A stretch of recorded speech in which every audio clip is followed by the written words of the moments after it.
शरणं गच्छामि धम्मं शरणं गच्छामि संघं शरणं गच्छामि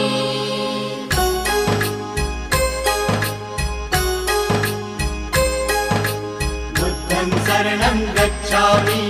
धम्मं शरणं गच्छामि संघं शरणं गच्छामि। त्यागमूर्ती तू शांत चित्त तू योग रूप संसारी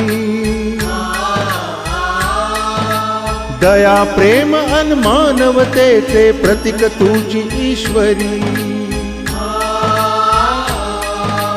सिद्धमूर्ती सिद्धार्थ गौतम सकलांचा स्वामी